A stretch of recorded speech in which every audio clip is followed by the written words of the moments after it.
So, Arthur Patrick, fondly known as Chef P, has been making waves in kitchens and left clients hungry for more. Call him a celebrity chef. Chef P has catered personally to the likes of Ludacris and most recently Burna Boy. This morning, Chef P joins us on Now to talk about his journey and feature in the fall breakfast edition of Chef Corner magazine. Good morning, Chef P, and welcome to the morning show. Hi, good morning, Natasha. How are you? I'm wonderful. How are you doing this morning? I'm great. Can't complain. I've been up from since 4 o'clock this morning in the kitchen prepping for a Thanksgiving dinner that I have later. Oh, wow. Well, I know one thing about you. You are used to these early mornings when it comes to preparing some delectable meals for your clients. Chef P, Yes, before we of get course. into the conversation, congratulations. It's wonderful to see you Thank you. rise. And we have to talk about your selection. But before we get into that, can we just talk a bit about your journey to becoming a chef? Sure. Um, well, my journey started from a simple bowl of macaroni and cheese. So when I was younger, I used to enjoy making macaroni and cheese, and there was a morning I was looking at a cooking show on TV, and the chef was making a pasta dish, and he added some oregano to his pasta. So I asked my mom when she goes to the grocery if she can buy some oregano for me.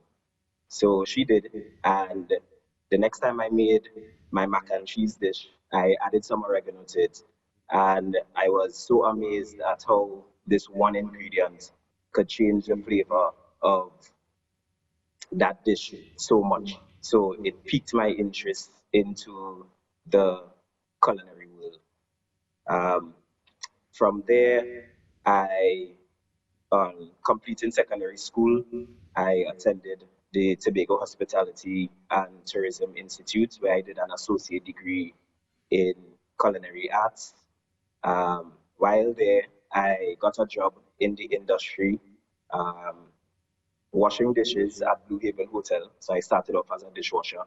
On completing my associate degree, I worked in a few places across Trinidad and Tobago, and then I decided to do a bachelor's in food service management at Johnson and Wales University in Miami.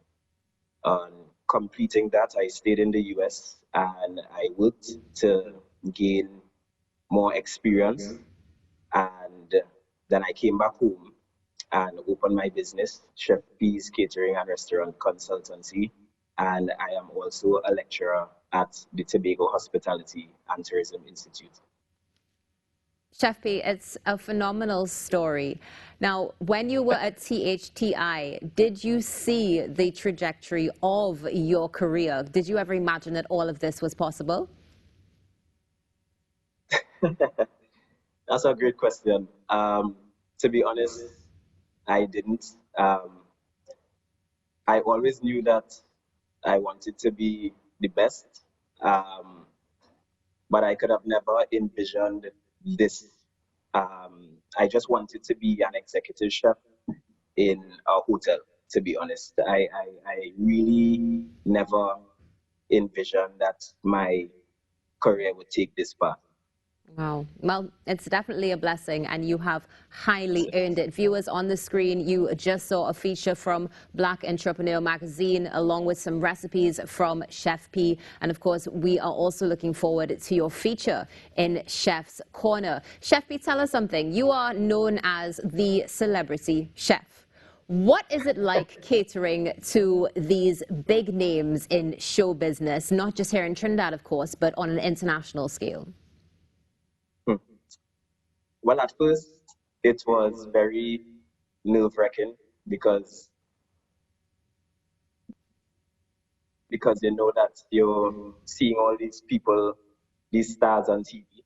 Um, but I guess now I'm accustomed to it, so it just seems like another job to me. Um, I'm no longer nervous while preparing food for them, so it just seems like an everyday um, job now. But you know, it's still blessing, I guess, to be in their presence and, to be able to communicate with them and um, deal with them on a more personalized level. Um, yeah. Well, I can understand that you are definitely an artist in the kitchen, and that bond Thank you. comes out of being able to, as we say in Trinidad and Tobago, taste your hand. Now, Yeah. what about requests when we have these people who come to you and ask? Do they usually request dishes from Trinidad and Tobago? And how do you find a way to sort of throw in that essence of our twin island republic into your meals? Well, most times they don't request local dishes. Um, they come with, I guess, their dietary needs, what they may want to eat, the type of foods they like.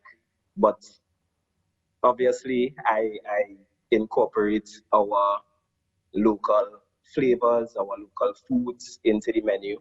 Um, so I might add maybe one or two dishes, just so they could taste it and, just get a feel of culture and our food. And most times they enjoy it.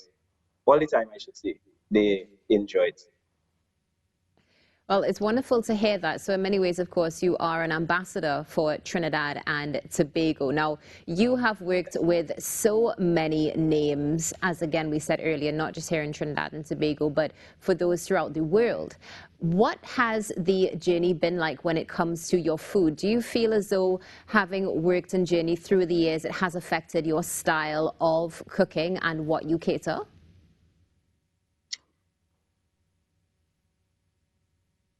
Yes, I would say it has affected um, my style of cooking. Every year, um, I do something called professional development, where I go to some part of the world or go into some and work for free. So basically, I go to learn new skills and to pick up something new to enhance my offerings. So I would say through my journey, my food always changes and evolves.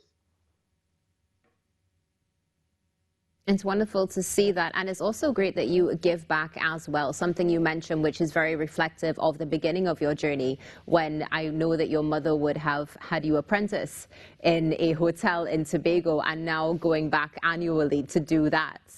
So a lot of Yes. growth taking place and giving back as well. Now, also you did mention you are a lecturer at THTI. What is that like, and how do you work to inspire the younger generation who are interested in becoming culinary professionals? Well, being a lecturer in THCI is being a lecturer in THCI is very nice, I must say. I get to pass on a lot of my knowledge to upcoming chefs. And through my business, I'm also able to allow them to come on jobs with me to get, if you want to call it, hands-on experience in the field. So in that way, I guess they are inspired. They get to gain experience, and I also get to pass on um, my culinary knowledge to them. It's wonderful to see that. I have to say, having seen you work in the kitchen, it is so inspiring to actually see it come to life. It's so much more than cooking. It is definitely an art form. And it's great to know that you bring the younger ones in with you as well. So we have Chef P's Catering. We have features in media. What is next for Chef P? Could we see a restaurant in the future, Chef P? Oh, most definitely, most definitely, most definitely. That is actually one of my goals to eventually open a restaurant. Um, but before that, starting from next year, I plan on having something called Chef's Table. So basically, what that is, I'll do small dinners in different locations around Tobago, and hopefully I'll be able to move it to Trinidad at some point in time, where I will use our local ingredients and build a, let's say, a 5 or 6 course menu, and um, just to give people a taste of, if you want, Caribbean. Wonderful. Chef P, thank you so much for being with us this morning on the Now Morning Show. Looking forward to the test tables, looking forward to seeing your restaurant manifest, and so much more. Have a wonderful day. Okay, thank you, Natasha, and same to you.